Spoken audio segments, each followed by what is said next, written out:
Hey there folks, welcome to Spectrum Pulse. We talk about music, movies, art, and culture. And today, we're going to be talking about the newest album from Iron Maiden, titled The Book of Souls. I've said before that it's hard to talk about legends. Even harder to talk about acts that were responsible for pioneering sounds and styles within an entire genre of music. And when that band has over 30 storied years of history and discography to examine, it can be an exhausting task going through all the albums just to get the appropriate context. And you want to know something that's all really funny? I'm currently doing this with at least 3 other acts as we speak, and not all of them are metal. It's a monumental, time-consuming exercise, especially when you realize that these acts have so much material, good and bad, that it can feel like you're just retracing history, listening through record after record. It's daunting, but definitely rewarding, and nowhere has this reward been more pleasing and pronounced than going through Iron Maiden's discography. I don't even need to bother with introductions for this British heavy metal act at this point, most because said introductions would be painfully inadequate. They've been books written about this band. These guys were responsible for some seminal metal albums, but their 80s have put widely considered their best, and for good reason, because I can count a good 4 or probably 5 albums of those that are excellent, and Seventh Son of a Seventh Son as a downright 10 out of 10 classic. And then the 90s happened. The 90s were not kind to Iron Maiden as they went through turbulence, lineup changes, and a succession of albums that ranged from okay but kind of boring but outright mediocrity. It wouldn't be until the mid-2000s that Iron Maiden could pull together some quality again, becoming a 6-piece act and putting together some respectable albums like the unmastered live show inspired A Matter of Life and Death, or the pretty solid but questionably produced and ultimately underwhelming The Final Frontier. And it's been 5 years since the new Iron Maiden album, and when the rave reviews started pouring in, I was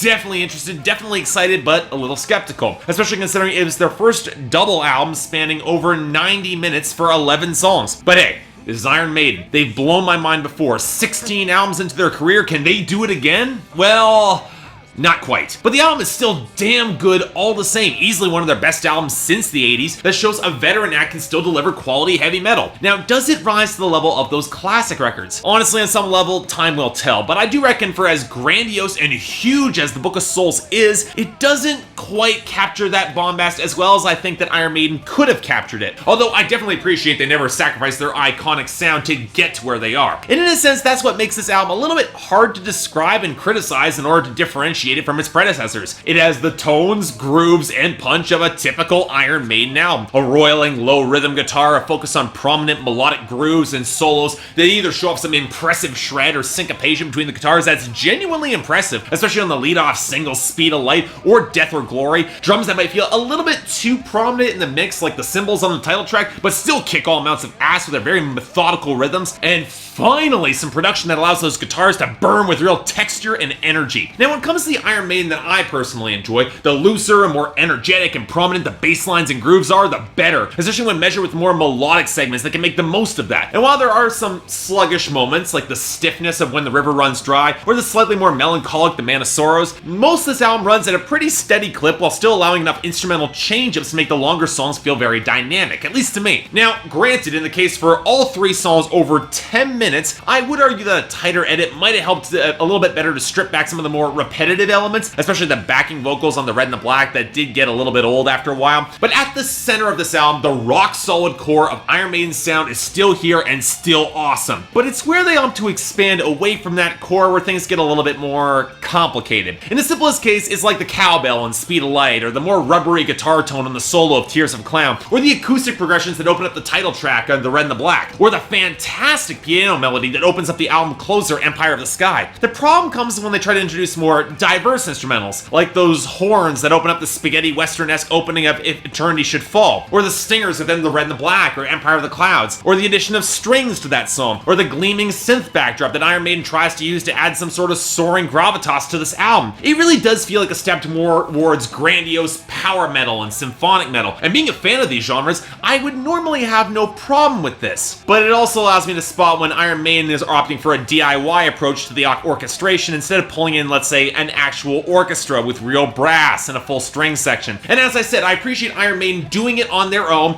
and maybe I've been spoiled by Blind Guardian or Epica or Camelot and Especially Nightwish bringing in that full orchestra, but I'm sorry, there's no excuse for any of the horns to sound this thin and chintzy, or the strings to sound this lightweight and lacking in body, or the backing synth to feel so flimsy. And when placed against the incredibly solid bass line for Iron Maiden's sound, these elements are all the more glaring in contrast. They should sound better with more thickness and body than they have. And on the subject of power metal, we should really talk about the vocals. I hate to be the one to say it because it really is feeling like heresy, especially with a legendary singer in heavy metal with incredible presence and charisma, but I don't think it would have hurt Bruce Dickinson's performance if he had a little bit of multi-tracking or turned up his volume just a bit against an already pretty busy and heavy mix. I'm not expecting the man to scream like he did 30 years ago, but more often than not, especially when he reaches into his upper register, the edges are starting to show a little bit. Yes, I know he had cancer, but I have to evaluate what I'm hearing here. The odd thing is that we do get some thicker vocal arrangements across this album, so it's clear that he's not against this in principle, and I reckon it just probably could have increased the bombast that the band was targeting for. It could have made some already good songs great songs. Now this takes us to the lyrics and themes. With the precursor that Iron Maiden, they write some complicated songs, and any overarching themes are bound to be fairly vague, as they tend to write with more abstract concepts. And indeed, if you're looking for a thematic arc of this album, you're bound to be a little bit disappointed, as especially on the second half of this album, it seems to break into short vignettes telling self-contained stories, like Death or Glory, with focusing on triplane dogfights in the First World War and the death of the Red Baron, and it's awesome. Or Tears of Cloud, operating as a tribute to Robin Williams' depression and suicide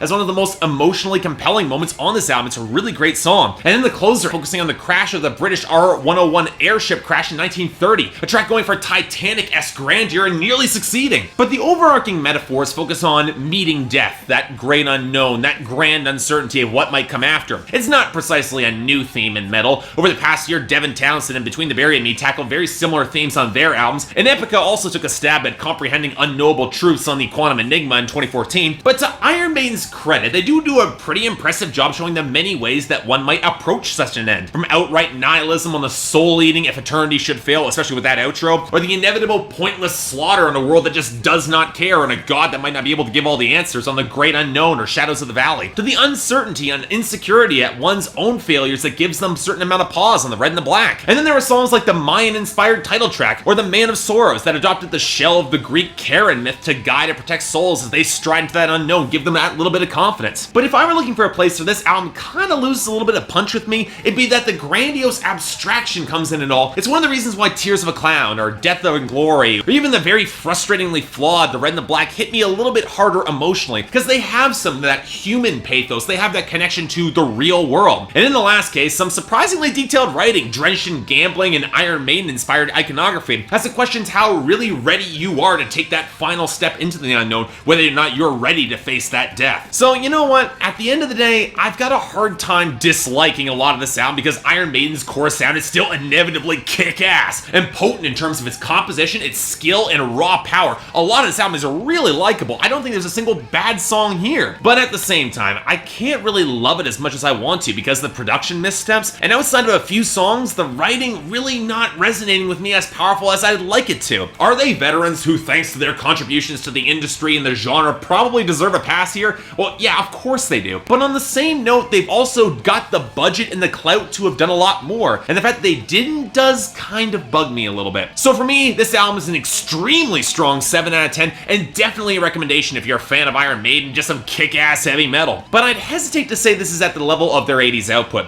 Although, if this record does prove anything, they're on the right path. They can get damn close to getting there again, and I'm confident if they release any more albums, they probably will. So yeah, thanks a lot for watching. If you'd like to like and subscribe, I'd be more than grateful. Anything else I might be able to do to improve my presentation, or any other albums coming out that you want me to take a look at, I'd be more than happy to give them a listen. Until then, I'm Mark, you're watching Spectrum Pulse, and I'll see you next time.